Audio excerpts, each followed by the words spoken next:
Dear friends, ஒருவர் உங்களை வெறுக்கும் போது என்ன செய்வீர்கள்? What do you do when somebody hates you?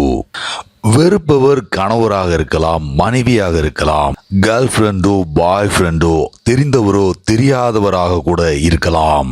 ஆனால் ஒருவர் நம்மை வெறுக்கிறார் என்று தெரிய வரும்போது அது நம்மை பல வழிகளில் பாதிக்கிறது.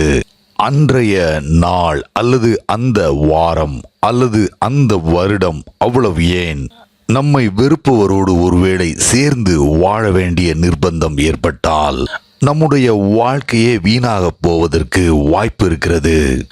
நமது முக்கியமான பணிகளை, வேலைகளை சரிவர செய்ய முடியாமல் போகலாம். வாழ்க்கையில் இருந்த கொஞ்ச நஞ்ச மகிழ்ச்சியும் கூட காணாமல் போகலாம். நமக்கு மிக நெருங்கிய நபரோ அல்லது ஊர் பேர் தெரியாதவரோ. ஆனால் ஒருவருடைய வெறுப்பு நம் வாழ்க்கையில் பல விளைவுகளை ஏற்படுத்த வாய்ப்பு இருக்கிறது. ஆனால் ஓஷோ, ஒருவர் உங்களை வெறுப்பதும் விரும்புவதும் அந்த நபருடைய பிரச்சனையே தவிர உங்களுடைய பிரச்சனை அல்ல என்று சொல்லி இந்த வீடியோவில் சிக்ஸர் அடித்த வண்ணம் இருக்கிறார். வாங்க, லெட்ஸ் டைவ் இன்.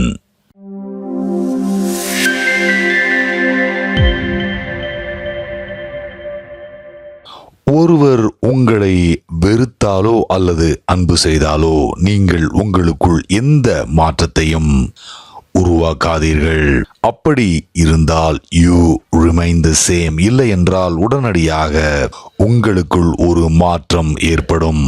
அப்படி என்றால் யார் வேண்டுமானாலும் உங்களை எது வேண்டுமானாலும் செய்ய முடியும். யாராலும் உங்களை தள்ளவும் இழுக்கவும் முடியும். Then anybody can push your buttons and change you. அப்போது நீங்கள் அடிமையே தவிர மாஸ்டர் அல்ல. எது நடந்தாலும் உங்களை மாறாமல் நீங்கள் வைத்திருப்பதில் உங்களுடைய மாஸ்டரி தொடங்குகிறது. உங்களுடைய இன்னர் கிளைமேட்டில் எந்த மாற்றமும் இருக்காது. சைக்கோ அனலிஸ்ட் ஒருவருக்கு ஒரு மாநாட்டில் பங்கேற்க வேண்டியிருந்தது.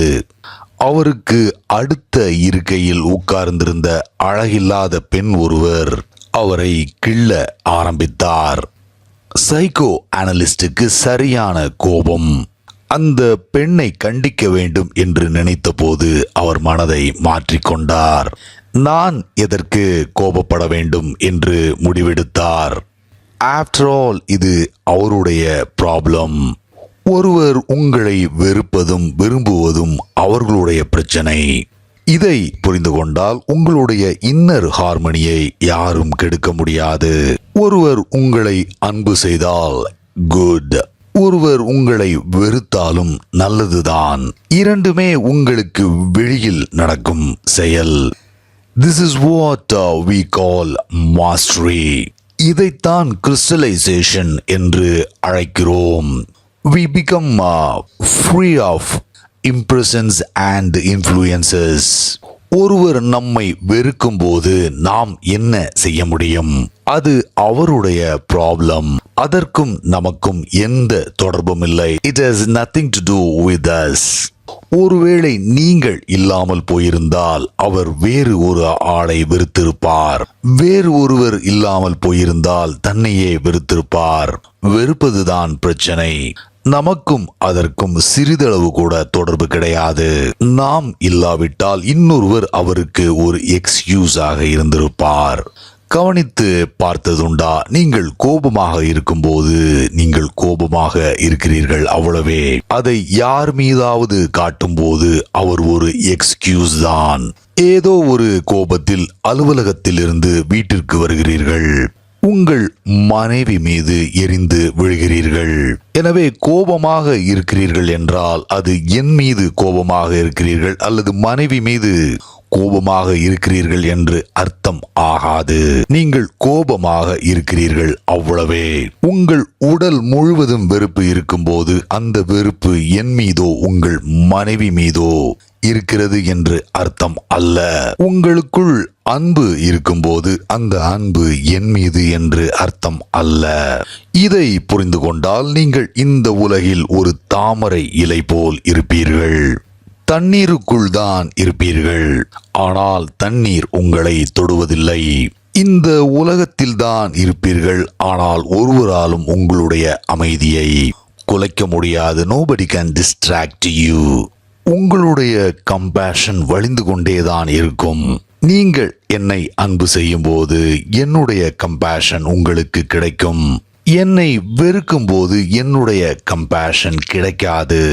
அது நான் உங்களுக்கு கொடுக்காத காரணத்தால் அல்ல, என்னை அன்பு செய்கிறவர்களுக்கு கொடுத்து கொண்டே இருப்பது போல் உங்களுக்கும் நான் தொடர்ச்சியாக அவர்களுக்கு கொடுக்கும் அதே அளவு கம்பேஷனை கொடுத்து கொண்டுதான் இருப்பேன். ஆனால் உங்களுடைய கதவு அடைக்கப்பட்டிருப்பதால் உங்களுக்கு கிடைப்பதில்லை. வெறுப்பு இருக்கும்போது உங்களுக்கு கிடைப்பதில்லை, அன்பு இருக்கும்போது கிடைக்கிறது. அதில் உள்ள வித்தியாசத்தை நீங்கள் உணர முடியும். மழை பொழியும் போது பாத்திரம் உடைந்திருந்தாலோ அதில் ஓட்டை இருந்தாலோ பாத்திரம் நிறையாது. பாத்திரம் கவிழ்ந்து இருந்தாலும் நிரம்பாது. Then you will miss. Hate is a state of upside downness. மழை பெய்து கொண்டே இருந்தாலும் நீங்கள் எம்டியாகவே இருப்பீர்கள். பாத்திரம் சரியாக வைக்கப்பட்டால் that is what love is.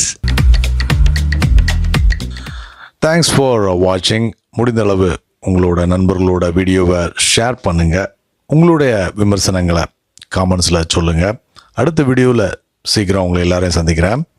Until then, take care. Bye.